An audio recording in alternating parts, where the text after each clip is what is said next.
नालायक मीच. हा याच्या आई बापाला खर्चायला पैसे देत नाही म्हणून नालायक.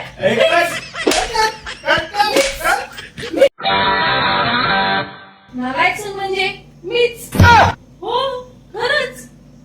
जी सकाळी पहाटे 5 वाजता उठते, सगळ्या घरातली कामे करते, दुपारी 2 वाजता जर अंग टाकू म्हटलं की ती सून असते नालायक. क्या बात करता है यार. त्यांच्या अख्ख्या खानदानाच्या काकू मावशी आत्या मामी सगळ्यांची उन्हाळ्यातले वाळवणाचे काम मी करायची. हे करताना मी आजारी पडले आणि सासूबाईंना किचन मध्ये जावं लागलं तर मी नालायक. इतकंच नाही, माझ्या सख्ख्या भावाच्या लग्नाला जाताना 2 दिवस आधी जाऊ म्हटलं तरी पण मी.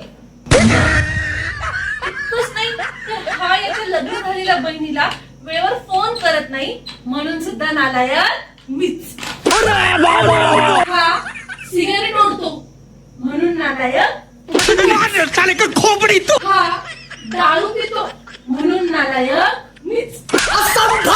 हा पब मध्ये रात्रभर पार्ट्या करतो म्हणून नालायक मीच.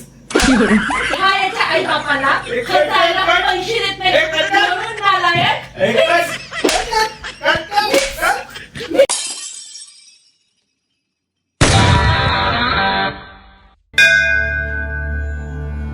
सासरे म्हणजे घरातली अशी व्यक्ती जर तुमच्याकडून चुकून लाईट पंखा चालू राहिला तर डायरेक्ट करंट यांच्या आत्म्याला लागतो. क्या बात करता है यार. जर घरामध्ये काही कार्यक्रम असेल तर हे सगळ्यांच्या पुढे जाऊन शिव्या देतील.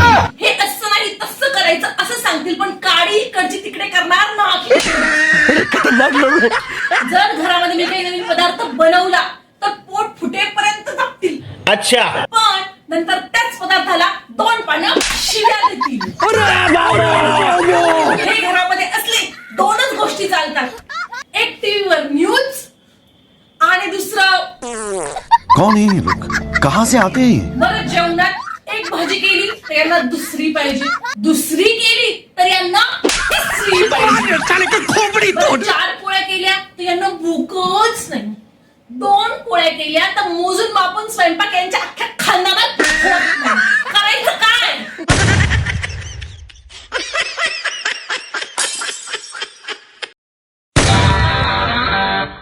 लग्न हा तुमच्या आयुष्यातला सगळ्यात मोठा स्कॅम आहे. 4 नवे कपडे, थोडेसे दागिने, पोतभर मेकअप आणि 2 तासाचं फोटोशूट याच्यावर तुम्ही याला बळी पडतात. आणि मग कामवालीला 200 रुपये देऊ शकणारे हे लोक पोस्ट ग्रॅज्युएट कामवाली फ्री मध्ये घेऊन जातात. क्या बात करता है यार. बरं नुसते घेऊन जात नाही हा, वाजत गाजत नाचत घेऊन जातात आणि दारी दारी पोस्टर लावतात. सोन पावलांनी लेक आणली, सोन पावलांनी लेक आणली, त्या लेकीच्या हाताला काम करून करून भूक पडतात. तेरा तो गेम बजाना. माघारी जाण्यासाठी तुम्हाला या लोकांच्या परवानग्या लागतात. यही नहीं, अभी और सुनिए.